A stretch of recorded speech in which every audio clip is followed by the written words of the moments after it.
बुढ़ापा। बचपन मैंने मेरे माता पिता के घर पर बिताया, युवा अवस्था में, जवानी की अवस्था में आपके साथ जा रही हूँ। कहीं ऐसा मत करना जब बुढ़ापा आ जाए मेरे पर, मेरा शरीर काम करना बंद कर दे, हाथ पैर काम करना बंद कर दे, या कोई शरीर का अंग शिथिल हो जाए तो आप मुझे मेरे माता पिता के घर पहुंचा दो। तो ये मेरा तीसरा वचन आपको स्वीकार हो। कहने का मतलब कन्या को आप जिस स्थिति में ले जा रहे हैं, जैसी भी ये है, लेकिन केवल माता पिता का दुख तकलीफ होने पर सहयोग करने का तो अधिकार होता है, लेकिन पूर्ण जिम्मेदारी नहीं होती है। पूर्ण उत्तरदायित्व, पूर्ण जिम्मेदारी आज से अब 2 अवस्थाएं रह गई। बचपन इसने अपने माता पिता के घर पर बिता दिया, युवा अवस्था और बुढ़ापा आपके घर बिताना है, तो इन दोनों अवस्थाओं में केवल सहयोग आपको करना है। माता पिता तो एक केवल सहारे मात्र है, सहारे और संबंधी रह जाते हैं। दान ये कन्या आपको आज दान कर दी, हाथ में हाथ दे दिया, कन्या आपकी हो गई। इसके भरण पोषण का, दुख तकलीफ का पूर्ण उत्तरदायित्व आपके ऊपर है आज से। अगला वचन है कन्या का, धनाद गोप्रेन मम सहमति विनियात नाता हम बामंग इच्छामी। इसका हिंदी में शाब्दिक अर्थ होता है कि यदि आप किसी बैंक में धन जमा करें या किसी को धन उधार दें, उसकी जानकारी मुझे अवश्य दें। क्योंकि आजकल का जमाना बैंक का जमाना हो गया। पहले तो लोग धन संपत्ति के लिए अपने घर में गाड़ते थे, लेकिन आजकल लोग बैंकों में जमा करते हैं। तो कन्या कह रही है, महाराज अगर आप बैंक में धन जमा करें तो मेरा ज्वाइंट खाता कराएं, क्योंकि आपत्ति काल आने पर अगर ज्वाइंट खाता है, आप घर नहीं है तो मैं पैसा निकाल सकती हूँ। किसी हितुयार नातेदार संबंधी को आपने धन उधार दिया है तो उसकी जानकारी मुझे अवश्य दें, क्योंकि आपत्ति काल आने पर मैं उससे मांग सकती हूँ। तो कन्या का चौथा वचन है कि धनाद गोपनेन, या तो आप धन किसी को उधार दें या धन को आप इकट्ठा करें, गोपनेन का मतलब गुप्त रखें, तो उसकी सलाह मशवरा मुझे अवश्य है। ऐसा नहीं है आपने किसी बैंक में धन जमा कर दिया जिसकी खाता संख्या के बारे में मुझे मालूम नहीं है, तो आपत्ति काल आने पर वो धन मुझे कैसे प्राप्त होगा। तो कन्या कह रही है, ये चौथा वचन मेरा आपको स्वीकार हो तो मैं आपके दायन से वायन आऊंगी, नहीं तो अपने माता पिता की अभी तुम्हें कुंवारी कन्या हूँ। अगला वचन है 5वां, गावाद पशु क्रय विक्रय मम सहमति गिनियात। कन्या कह रही है, महाराज पशु, गाय भैंस या चर या अचर संपत्ति की आप कोई खरीद और बेच करें तो मेरी सलाह मशवरा। अब तो गाय बिक्री का जमाना चला गया, लेकिन किसी जमाने में गोधन, गजधन, बाजधन और रतन धन खान, जब आवे संतोष धन सब धन समान। तो गाय धन एक श्रेष्ठ धन में आता था, जिस धन की आज बेकदरी हो रही है।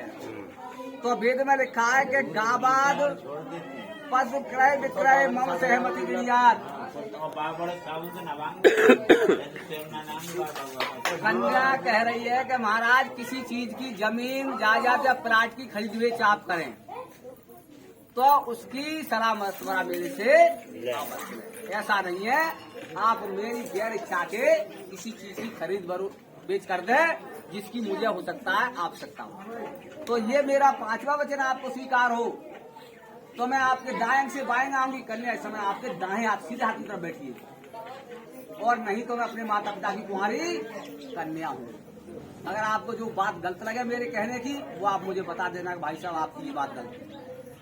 6वां वचन है कन्या का, बसंत आदि षट ऋतु मम पालन कुर्यात ना तथा हम बामांगे गच्छामि। इसका हिंदी में शाब्दिक अर्थ होता है ऋतुएं 6 हुआ करती हैं, ग्रीष्म, जाड़ा, शिशिर, हेमंत, वर्षा, इस तरह से ऋतुएं 6 होती हैं। तो कन्या कह रही है, महाराज 6 ऋतुओं के अनुकूल आप मुझे वस्त्र प्रदान करेंगे और 6 ऋतुओं के अनुकूल आप मुझे भोजन प्रदान करेंगे। ऐसा नहीं है, मौसम चल रहा है ठंड का और आप वस्त्र मुझे गर्मी के मौसम की ला कर, मौसम है गर्मी का, आप वस्त्र मुझे ठंड के मौसम के लाके दे दो। कहने का मतलब है आप समय के अनुकूल चलेंगे, ऋतु के अनुकूल चलेंगे, आप ऋतु के विरुद्ध नहीं चलेंगे, प्रतिकूल नहीं चलेंगे। तो कन्या कह रही है, महाराज आप ऋतु के अनुकूल मुझे भोजन, जैसे आप ठंड आ रही है तो हमारे समाज में बाजरे की रोटी लोग खाना शुरू कर देंगे, सैकड़ों लोग समाज बगल की रोटी खाते हैं। तो ये केवल ठंड के मौसम में खाई जाती है, ना कि गर्मी के मौसम में। तो कन्या कह रही है कि 6 ऋतुओं के अनुकूल मुझे वस्त्र और 6 ऋतुओं के अनुकूल आप मुझे भोजन प्रदान करेंगे। आप ये नहीं करेंगे तुम तो तुम्हारे माता पिता के घर एक वस्त्र में घूमती थी, हम कहाँ से लाएं।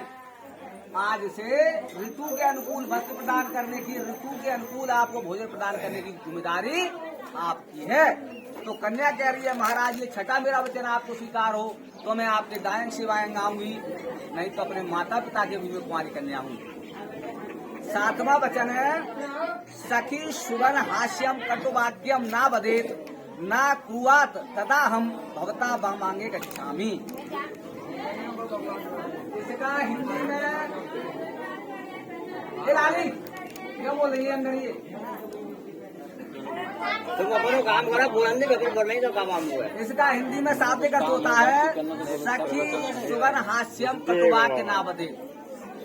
यदि मैं अपने संग सहेलियों के साथ में विचरण कर रही हूँ, हंसी मजाक कर रही हूँ, तो आप ऐसा कोई अप्रिय वचन नहीं बोलेंगे जो मेरे माता पिता को गलत लगता हो, मेरे भैया भाभी को गलत लगता हो, मेरे गांव वालों को बुरा लगता हो, मेरे समाज वालों को बुरा लगता हो। आज से जो इस लड़की का भाई है, जब किसी जाति का, आज से वो आपका गांव का आदमी साला है वो लड़का। इस लड़की का चाचा है, वो आज से आपका ससुर है, चाहे वो किसी भी जाति का सही। तो आप उस मान मर्यादा को ध्यान में रखते हुए, ऐसा नहीं है कि हमारे ससुर जी नहीं है, ये तो इनके गांव के, तुम इस कन्या के लिए गाली देने लग जाओ।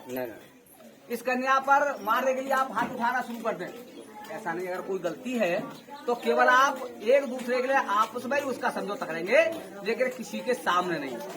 तो कन्या कह रही है महाराज सखी सुगन हास्यम कटुवाक ना बजे। यदि मैं अपने संग सहेलियों के साथ मैके में खड़ी हूँ, भैया भाभी के साथ में खड़ी हूँ, परिवार या गांव वालों के साथ में खड़ी हूँ, तो आप कोई ऐसा अप्रिय वचन नहीं बोलेंगे जो मेरे गांव वालों को बुरा लगता हो, मेरे भैया भाभी को बुरा लगता हो, या मेरे समाज को बुरा लगता हो। तो कन्या कह रही है महाराज ये मेरा 7वां वचन आपको स्वीकार हो तो मैं आपके दायन सेवाएं आऊंगी, और नहीं तो अपने माता पिता की भी कुमारी। बेटा मैंने 3 बोला, मारा आगे हाथ बढ़ाओ तो कहते स्वीकार स्वीकार।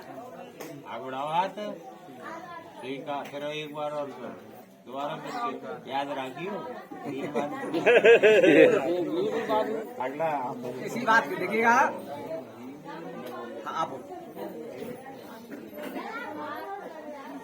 जब